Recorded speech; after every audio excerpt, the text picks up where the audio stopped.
नमस्कार। आज हम लोग झारखंड पुलिस का सेटे देखने जा रहे हैं जो प्रीवियस ईयर में आया हुआ था क्वेश्चन था।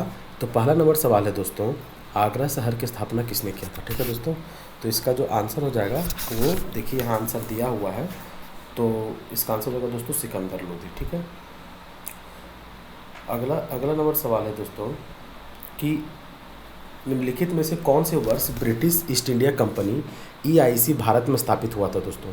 तो इसका आंसर हो जाएगा 1600 ईस्वी में ईस्ट इंडिया कंपनी भारत में स्थापित हुआ था। ठीक है दोस्तों, तीसरा नंबर सवाल है महोदयपुरम के चेरा साम्राज्य को स्थापित किया गया था दोस्तों। तो कब स्थापित किया गया था, तो 9वीं शताब्दी में। ठीक है दोस्तों, इसका आंसर हो जाएगा जो ऑप्शन नंबर 4 है वो हो जाएगा। ठीक है, अगला नंबर सवाल है दोस्तों 2017 में नागालैंड के नए मुख्यमंत्री के रूप में किसने शपथ ली थी दोस्तों। ठीक है, तो आपको बताना था, तो इसका आंसर हो जाएगा सुजुली लिजिस्तु। ठीक है दोस्तों, अगला नंबर सवाल है कि ग्रेट बैकवर्ड, पांचवा नंबर सवाल है कि great backward word county GBBC 2017 report के मुताबिक भारत के पक्षी प्रजातियों का सबसे अधिक प्रतिशत राज्य किस राज्य में है दोस्तों। तो इसका आंसर हो जाएगा option number A, Himachal Pradesh में हुआ था दोस्तों। अगला सवाल है कि भारत के निम्न जैव रिजर्व में से कौन सा बायोस्फीयर रिजर्व के विश्व नेटवर्क में शामिल नहीं है दोस्तों। तो इसका आंसर हो जाएगा मानस जो है, ये बायोस्फीयर रिजर्व के विश्व नेटवर्क में शामिल नहीं है। तो जो मानस है वो जनरली आपको बता दें कि ये असम में स्थित है दोस्तों, मानस गिबरन। अगला सवाल है EBCDIC का पूरा नाम क्या है दोस्तों।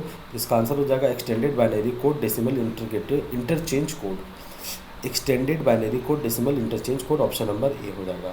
आठवां नंबर सवाल है दोस्तों, निम्नलिखित देशों में से किसका राष्ट्रीय पशु बाघ नहीं है। ठीक है, तो आपको बताना है, तो इसका आंसर हो जाएगा पाकिस्तान। मलेशिया का भी राष्ट्रीय पशु बाघ है, बांग्लादेश और साउथ कोरिया का भी राष्ट्रीय पशु बाघ है दोस्तों। अगला नंबर सवाल है भारत पर शासन करने वाली पहली मुस्लिम महिला कौन थी दोस्तों। तो इसका आंसर हो जाएगा रजिया सुल्तान।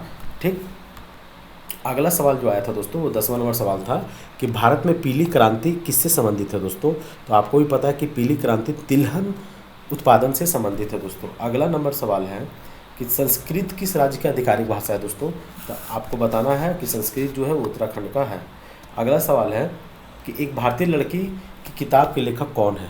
चेतन भगत। एक भारतीय लड़की की किताब के लेखक जो है वो है चेतन भगत है दोस्तों। ठीक है, अगला सवाल है कि 2017-18 के लिए प्रधानमंत्री मुद्रा योजना के लिए कौन से प्रमुख लक्ष्य निर्धारित किए गए हैं दोस्तों। तो आपको इसका जो आंसर हो जाएगा वो 2.44 लाख करोड़ रुपया निर्धारित किया गया दोस्तों। अगला नंबर सवाल है विच स्टेट अर्थात 2017 में नदी का त्यौहार नमामि ब्रह्मपुत्र की मेजबानी कौन सा राज्य करेगा दोस्तों।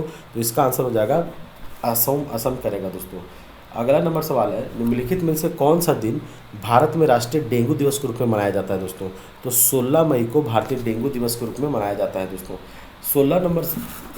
16वां नंबर सवाल है वो है कि निम्नलिखित में से किसने संयुक्त राष्ट्र विकास कार्यक्रम UNDP को स्थापित किया था दोस्तों। तो इसका आंसर हो जाएगा द ग्रीन असेंबली, सामान्य सम्मेलन में दोस्तों। 17वां नंबर सवाल है कनाडा, ब्रिटेन और फ्रांस के अलावा G7 देशों में शामिल कौन सा है दोस्तों। तो इसका आंसर हो जाएगा Germany, Italy, Japan and United state. ठीक है दोस्तों, अगला नंबर सवाल है 18वां नंबर सवाल है डैपियम stands for which of the following. डैपम। ठीक है दोस्तों, तो इसका आंसर हो जाएगा कि निवेश विभाग और सार्वजनिक संपत्ति प्रबंधन। ऑप्शन नंबर 1 इसका सही आंसर हो जाएगा दोस्तों। अगला 19वां नंबर सवाल है भारत में उपभोक्ता मूल्य सूचकांक CPI डेटा की गणना किसके द्वारा किया जाता है दोस्तों। तो याद रखना कि केंद्रीय सांख्यिकी कार्यालय के द्वारा किया जाता है। 20वां नंबर सवाल है 12वीं पंचवर्षीय योजना का मुख्य नारा क्या था दोस्तों। आपको बहुत इंपॉर्टेंट सवाल है, इसका आंसर हो जाएगा तेज, टिकाऊ और अधिक समावेशी विकास। ठीक है, ऑप्शन नंबर हो जाएगा 2 हो जाएगा दोस्तों। 21वां नंबर सवाल है इनमें से कौन सा हरित क्रांति की रणनीति का हिस्सा नहीं था दोस्तों। तो इसका आंसर हो जाएगा जैविक खेती। ठीक है, ऑप्शन नंबर जो इसका हो जाएगा वो हो जाएगा चौथा। ठीक है दोस्तों, ऑप्शन नंबर 4। मार्च 2017 में गोवा के मुख्यमंत्री के रूप में किसने शपथ लिया था दोस्तों। तो उस समय याद रखना कि गोवा के जो मुख्यमंत्री थे 2017 वो मनोहर पार्रिकर थे दोस्तों। 23वां नंबर सवाल है ICC महिला विश्व कप 2017 के लिए यूनिसेफ के राजदूत कौन नियुक्त किए गए थे दोस्तों। तो याद रखना है कि 2017 में जो यूनिसेफ के जो राजदूत थे वो थे सचिन तेंदुलकर थे दोस्तों। अगला नंबर सवाल है 2017-18 के केंद्रीय बजट में राजमार्गों के लिए आवंटित राशि कितनी है दोस्तों। तो 64,000 करोड़ रुपया, ऑप्शन नंबर D, यह 4 हो जाएगा दोस्तों। अगला सवाल है 2017-18 के केंद्रीय बजट के अनुसार देश भर में स्किल इंडिया मिशन के अंतर्गत कितने भारत अंतर्राष्ट्रीय केंद्र स्थापित किए जाएंगे दोस्तों। सारे करंट अफेयर के सवाल आए हुए दोस्तों, देख सकते हैं आप। तो 100 केंद्र स्थापित किए गए थे। ऑप्शन नंबर हो जाएगा चौथा। मार्च 2017 में किस देश की नदी को एक व्यक्ति की कानूनी स्थिति मिली है दोस्तों। तो इसका आंसर हो जाएगा न्यूजीलैंड। ऑप्शन नंबर हो जाएगा 3/26 का। 27वां नंबर सवाल है जनवरी 2017 में रक्षा मंत्रालय ने किस राज्य की एक नई रक्षा इकाई स्थापना की घोषणा किया था दोस्तों। तो 27 का आंसर हो जाएगा ऑप्शन नंबर 3 मध्य प्रदेश। ठीक है दोस्तों। 28वां नंबर सवाल है नीति आयोग के अध्यक्ष कौन है दोस्तों। तो आपको पता होना चाहिए कि नीति आयोग का जो स्थापना था वो 15 अगस्त 2014 को प्रधानमंत्री नरेंद्र मोदी ने जब लाल किले पर झंडा फहरा रहे थे उसी समय उन्होंने घोषणा किया था। और दोस्तों मैं आपको बता दूं कि नीति आयोग का जो अध्यक्ष होता है उसका प्रधानमंत्री होता है दोस्तों। 29वां नंबर सवाल है कि क्वेर्टी कीबोर्ड का आविष्कार किसने किया था दोस्तों। Who invented QWERTY keyboard. तो इसका आंसर हो जाएगा क्रिस्टोफर सॉल्स। ऑप्शन नंबर हो जाएगा इसका दोस्तों 3। 30वां नंबर सवाल है निम्नलिखित देशों में से किसकी आधिकारिक मुद्रा पैसो नहीं है तो पैसो नहीं है तो ब्राज़ील का। ठीक है दोस्तों। अब हम लोग जो साइंस के आया हुआ था सवाल दोस्तों उसको करने जा रहे हैं। ठीक है। तो साइंस का पहला नंबर सवाल है गैर बायोडिग्रेडेबल अपशिष्टों से छुटकारा पाने के लिए सबसे अच्छा उपाय कौन सा होता है दोस्तों। तो रिसाइकलिंग। अगला है कि leaf fall can be included by. पत्ता गिरावट डैश द्वारा प्रेरित किया जा सकता है दोस्तों। तो इसका आंसर हो जाएगा ठीक है एब्सिसिक एसिड के द्वारा दोस्तों। Option number 4। अगला सवाल है ईओसिन इस टाइप ऑफ इंडिकेटर। ईओसिन किस प्रकार का सूचक होता है दोस्तों। तो आपको बताना है कि ये जो ईओसिन होता है वो सिंथेटिक टाइप का इंडिकेटर होता है दोस्तों। अगला है लाल चींटी को ग्रीक में क्या कहा जाता है दोस्तों। तो इसका आंसर हो जाएगा फोरम। Option number 2। अगला सवाल है कि अगर एक 2220 वोल्ट के पीडी ठीक है 44 ओम के प्रतिरोधक इलेक्ट्रिक हीटर लगाया जाए तो इसमें कितने करंट आएगा दोस्तों। तो आपको सिंपली करना क्या है ना कि यहाँ पे आपको निकालना है करंट। तो आई बराबर हो जाएगा जैसे V equal to I into R होता है तो आई बराबर क्या हो जाएगा V/R। तो 220 को 44 से भागा देंगे दोस्तों तो आ जाएगा 5 एम्पियर करंट। ठीक है। छठा नंबर सवाल है कि जब किस तार से ठीक है 0.5 एम्पियर का करंट जाता है तो वह 200 ओम का प्रतिरोधक है तब उस तार में कितना पीडी होगा दोस्तों। तो इसका आंसर जो होगा ना ठीक है इसका आंसर हो जाएगा 100 वोल्ट। ठीक है। आपको निकालना क्या है दोस्तों पोटेंशियल डिफरेंस निकालना है। ठीक है। तो पोटेंशियल डिफरेंस का तो वर्क कैरिंग मतलब वर्क अपॉन में टाइम हो जाएगा। तो जितना वर्क करेगा उतना टाइम उसको डिवाइड करेंगे दोस्तों तो इतना आ जाएगा। ठीक है 100 वोल्ट। अगला नंबर सवाल है 7वां नंबर सवाल निम्नलिखित श्रृंखला संयोजन में कौन सा पर्याय स्थायी है दोस्तों। तो याद रखना करंट जो होता है वो फिक्स्ड होता है। ठीक है। किसमें तो श्रृंखला संयोजन अर्थात सीरीज में करंट कांस्टेंट होता है और जो पैरेलल कॉम्बिनेशन होता है उसमें दोस्तों जो वोल्ट मीटर जो होता है जो माफ़ कीजिएगा वोल्टेज होता है वो कांस्टेंट होता है दोस्तों। अगला सवाल 8वां नंबर सवाल रक्त के द्रव मैट्रिक्स को क्या कहते हैं दोस्तों। प्लाज्मा। रक्त के द्रव मैट्रिक्स को हम लोग प्लाज्मा कहते हैं दोस्तों। 9वां नंबर सवाल है उत्सर्जन की प्रक्रिया से जुड़े अंगों को क्या कहा जाता है दोस्तों। इसका आंसर हो जाएगा निकास अंग। ठीक है। जिसको एक्सक्रीटरी ऑर्गन कहते हैं। जैसे उसमें किडनी हो जाएगा दोस्तों ये सब एक्सक्रीटरी ऑर्गन है। 10वां नंबर सवाल है lymph vessels are called. Lymph वाहिकाओं को क्या कहा जाता है दोस्तों। ठीक है। तो इसका आंसर हो जाएगा लिम्फेटिक्स। ठीक है। Option number 3। अगला सवाल है दोस्तों प्रकाश संश्लेषण में डार्क रिएक्शन को इसलिए कहा जाता है क्योंकि क्या हो जाएगा कि इसमें दोस्तों इसमें प्रकाश ऊर्जा हो सकता नहीं होती है। ठीक है। It does not require light energy. Option number ए इसका आंसर हो जाएगा। 12वां नंबर सवाल है दोस्तों जब एक पोटेंशियल डिफरेंस 24 वोल्ट का एक कंडक्टर पर लागू होता है वर्तमान समय के माध्यम से यह 0.24 एम्पियर है तो कंडक्टर का प्रतिरोध निकालना है दोस्तों। सीधा कर क्या करेंगे R बराबर हो जाएगा V/R निकालना है ना तो V इक्वल टू I/R होता है ओम से तो R बराबर हो जाएगा V/I। जब उसको सॉल्व करेंगे तो 100 ओम आएगा दोस्तों। 13वां नंबर सवाल एक सामान्य मानवीय आँख के लिए विशिष्ट दृष्टि दूरी लगभग कितना होता है ये तो आपको पता है 25 सेंटीमीटर। ये क्लास 10 की बुक में दिया हुआ है दोस्तों। 14वां नंबर सवाल है एक धातु जमा करने की प्रक्रिया आमतौर पर चांदी क्रोमियम या निकल जैसे बेहतर धातु के अन्य धातु पर कहा जाता है दोस्तों। क्या कहा जाता है तो विद्युत इलेक्ट्रोप्लेटिंग कहा जाता है दोस्तों। ठीक है। 15वां नंबर सवाल है रेडॉक्स यह एक प्रतिक्रिया है जिसमें देखिए दोस्तों ऑक्सीडेशन और रिडक्शन ऐसा अभिक्रिया होता है। ठीक है। जिसमें ऑक्सीजन का ऑक्सीडेशन में क्या होता है ऑक्सीजन लिया जाता है मतलब ऑक्सीजन का एडिशन होता है। अपना रिडक्शन क्या होता है जिसमें ऑक्सीजन क्या होता है घटता है दोस्तों। ठीक है।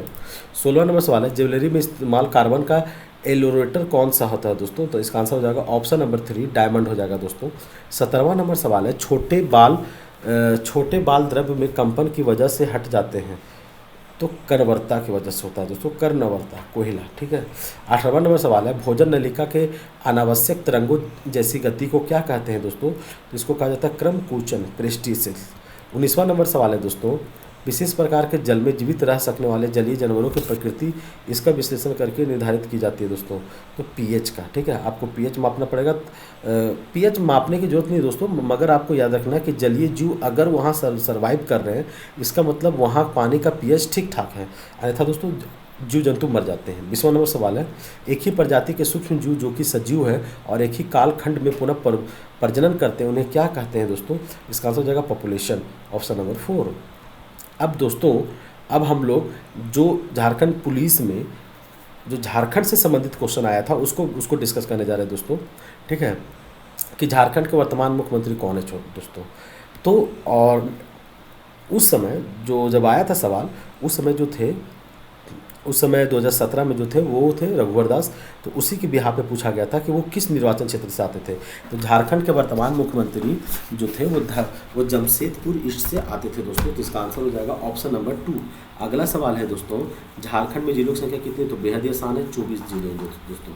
पाकुड़ जिला निम्नलिखित में से किसके लिए प्रसिद्ध है दोस्तों? आपको याद रखना, पत्थर और बीड़ी के लिए प्रसिद्ध है। वहाँ पे ज़्यादातर जो लोग हैं ना, वो पत्थर और बीड़ी का ही व्यापार करके रुपया पैसा अपना व्यवसाय शुरू करते हैं दोस्तों। चौथा नंबर सवाल था कि मैथन विद्युत परियोजना निम्नलिखित जिलों में से किस जिले में स्थित है दोस्तों? तो मैथन जो है धनबाद में स्थित है, मैथन बांध। ठीक है, 1954 में इसको बनाया गया था दोस्तों। अगला सवाल है, पारसनाथ पहाड़ी की लगभग ऊंचाई कितनी है? तो आपको इसको बताना है दोस्तों, मीटर में बताना है 4431, और अगर फीट में बोला जाए तो आंसर हो जाएगा 1365, ऑप्शन नंबर 1 हो जाएगा दोस्तों। अगला सवाल है, गिरिडीह जिले का गठन किस वर्ष किया गया था दोस्तों? हम अपने वीडियो में सारे जिला का गठन डाल रखे हैं दोस्तों कि कब इस्टेब्लिश हुआ था। तो आप लिस्ट में जाइएगा, देखिएगा, 1972 में हुआ था दोस्तों। ठीक है। अगला सवाल है, झारखंड के डैश जिले में अनुसूचित जनजाति की सर्वाधिक जनसंख्या पाई गई है दोस्तों? तो सिमडेगा में पाया गया है। ठीक है, अनुसूचित जनजाति का, इसका आंसर हो जाएगा ऑप्शन नंबर 1। लोहरदगा जिले का निर्माण डैश के विभाजन से हुआ था दोस्तों? तो सारा वीडियो मैंने डाला हुआ दोस्तों, आप देख सकते हैं। इसका आंसर हो जाएगा रांची। 9वां नंबर सवाल है कि मनरेगा का पूर्ण रूप क्या है? तो आपको भी पता है दोस्तों कि Mahatma Gandhi national rural employment guarantee act, option number A हो जाएगा दोस्तों। मैं आपको बता दूं कि जो महात्मा गांधी रूरल जो मनरेगा है ना, पहले इसको कहा जाता था नरेगा कहा जाता था दोस्तों, national rural employment guarantee act कहा जाता था। ठीक है। 10वां नंबर सवाल है, झारखंड राज्य में इंदिरा गांधी मातृत्व सहयोग योजना के अंतर्गत प्रदान की जाने वाली राशि कितना है दोस्तों? तो इसका हो जाएगा 6000। छौवा नृत्य झारखंड, 11वां नंबर सवाल है, छौवा नृत्य झारखंड के कौन से जिले से संबंधित है? तो दोस्तों छौवा नृत्य का जो जन्म है सरायकेला खरसावां से हुआ था दोस्तों। 12वां नंबर सवाल है, जनजातियों में होने वाली कर्मा पूजा हिंदू धर्म के डैश पर्व के समान है दोस्तों? तो इसका आंसर हो जाएगा रक्षाबंधन के समान है कर्मा पूजा। ठीक है दोस्तों, उसमें भाई की पूजा, मतलब भाई के लिए पूजा होती है, कर्मा पूजा हो चाहे रक्षाबंधन हो। देवकी नंदन ने डैश पुस्तक का लेखन किया है दोस्तों? तो इसका आंसर हो जाएगा निधरे आँखी जलांखी पाते, ऑप्शन नंबर 1। 14वां नंबर सवाल है, संथाली साहित्य का प्रथम नाट्य विधु चंदन किसके द्वारा किया? बहुत बार पूछा गया दोस्तों, विधु चंदन रघुनाथ मुर्मू। 15वां नंबर सवाल है, घाघरी जलप्रपात कहाँ है दोस्तों? नेतरहाट में है, लातेहार जिला में दोस्तों। 16वां नंबर सवाल है, Baiga traps consider as the sacred animal, Baiga प्रजाति डैश को पवित्र जानवर मानता है दोस्तों? तो बाघ को मानता है बैगा। ठीक है। अगला है, ईदी मी जनजाति के विवाह का तरीका क्या है दोस्तों? ईदी मी जो विवाह का तरीका कौन जनजाति अपनाता है? तो असुर, इसका आंसर हो जाएगा। पलामू किले का निर्माण किस वक्त प्रारंभ हुआ था दोस्तों? तो 1619 ईस्वी में हुआ था। ठीक है दोस्तों, 1619 में इसका प्रारंभ हुआ था दोस्तों। 19वां नंबर सवाल है दोस्तों, नगर उटारी में स्थित बाबा बंसीधर मंदिर में सोने से बनी भगवान कृष्ण की मूर्ति का वजन कितना है दोस्तों? आपको बताना है। तो इसका जो आंसर हो जाएगा वो हो जाएगा दोस्तों 1280 किलो। 20वां नंबर सवाल है, बांसुरी का अन्य प्रकार क्या है दोस्तों? तो बांसुरी को हम लोग मुरली के नाम से भी जानते हैं। दोस्मी नृत्य में डैश प्रकार का संगीत का प्रयोग किया जाता है दोस्तों? तो इसका आंसर हो जाएगा लंगड़ी। 22वां नंबर सवाल है, सोहराय नृत्य में महिला क्या गाती है दोस्तों? तो चुमवाड़ी गाती है। ठीक है। 23वां नंबर सवाल है, जनजातीय आंदोलन का मुख्य कारण क्या था दोस्तों? तो इसका आंसर हो जाएगा, जनजातीय आंदोलन का जो मुख्य कारण था ना, वो हो जाएगा दमन किए गए लोगों का शोषण था लोगों। ठीक है, दमन किए गए लोगों का शोषण। 24वां नंबर सवाल है, 1913 में गिरिडीह में खंभे पर आवर्स विदिन भारत शीर्षक के पर्चे किसने चिपकाए थे? बहुत बहुत बार पूछा गया सवाल है दोस्तों। इसका आंसर हो जाएगा निर्मल चंद्र बनर्जी। 25वां नंबर सवाल है, 1616 में कर नहीं देने के कारण किस महाराज को जहांगीर ने ग्वालियर के किले में कैद कर दिया था दोस्तों? इसका आंसर हो जाएगा दुर्जन साल, ऑप्शन नंबर 1। 26वां नंबर सवाल है, 1820-21 में मेजर रबसे तथा 1837 में कैप्टन विल्किंसन के नेतृत्व में किस विद्रोह को दबाया गया था दोस्तों? हो जाएगा हो विद्रोह को किया गया था। 27वां नंबर सवाल है दोस्तों, निम्नलिखित में से रामगढ़ का कौन सा राजा शुरू से अंत तक अंग्रेजों का विरोध करता रहा था? तो मुकुंद सिंह हो जाएगा। 28वां नंबर सवाल है दोस्तों, झारखंड में पहला ब्रिज चित्र किस वर्ष बनाया गया था दोस्तों? तो 1964 में बनाया गया था। 29वां नंबर सवाल था दोस्तों कि संथाल परगना में किसके नेतृत्व में वहीं के महिलाओं ने नमक कानून की चुनौती दी थी? तो सैलबारा राय। ठीक है दोस्तों। 30वां नंबर सवाल है, किसने घोषणा किया कि अबुआ राज एटेजना महारानी राज टुडू अर्थात अब मुंडा राज शुरू हो गया और रानी विक्टोरिया राज समाप्त हो गया? किसने शुरू किया था? बताइए दोस्तों, बिरसा मुंडा। ठीक है दोस्तों। ठीक है दोस्तों, तो इस प्रकार से जो हमारा सीरीज है वो समाप्त होता है। Thank you.